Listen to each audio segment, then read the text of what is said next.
Hello, I am here today to talk about my comic The Fairy Loop. I'm going to go into the process, which I got a 3 sheets of Bristol board and basically just went in blue pencil for them. I just did some composition layouts, which is just basically showing areas that I knew I wanted to include in, and then in Procreate I'm editing the compositions. Obviously I wanted to make this one a bit more dynamic and creative in an aspect.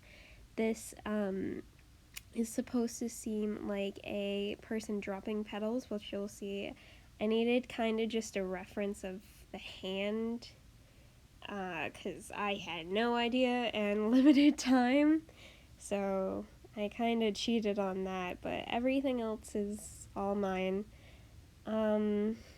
This comic is based on fairy loops, obviously. It's to do with fairy rings. I wanted to show the concept of time travel in a fantasy setting, kinda. It's a sci-fi idea and a fantasy, like a traditional fantasy, which I thought would be interesting as a time loop thing and just to show in general. It was a super fun comic to work on. It's very self-contained. It's very what it is. It's a little gory. So, little kiddos out there, I wouldn't recommend you to look at this, but if you can handle some things, then it's fine. Don't want to spoil the last panel. So yeah, let's get into color scheme. So, as the pages go on, I add more reds and pinks. With this one, I kept a very green color scheme with hints of pinks and whites and grays. I just wanted to give it a more composed feeling, and then the pinks and reds would represent more of the fairy elements that are shown later throughout it. So any of the fairy elements, I tried to keep it in that red-ish color scheme. I lightened it up with pink to make it just a little softer and lighter. Yes. I'm trying to think of anything. I looked at a few references for houses and just basic patterning in wardrobe of medieval time. Here's the second page. Yay! This is my favorite page. I love this. I would make probably this the cover page.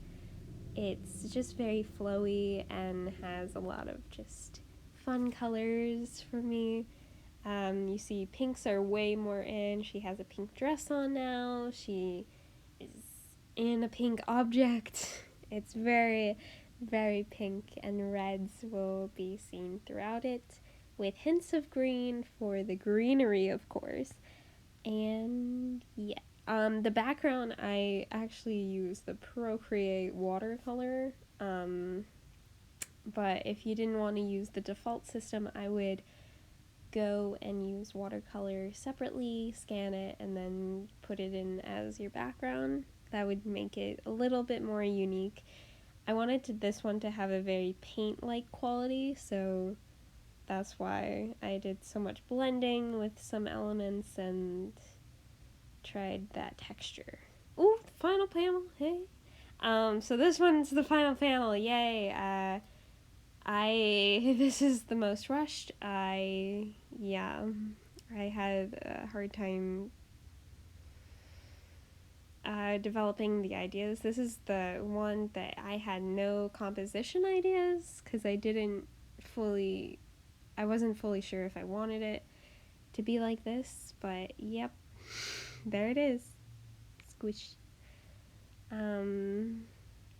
Yeah, so you'll see me editing the composition some and try to do elements of it. But this was a super fun comic. I would try it out. It's basically, the assignment is to do a fantasy or sci-fi thing.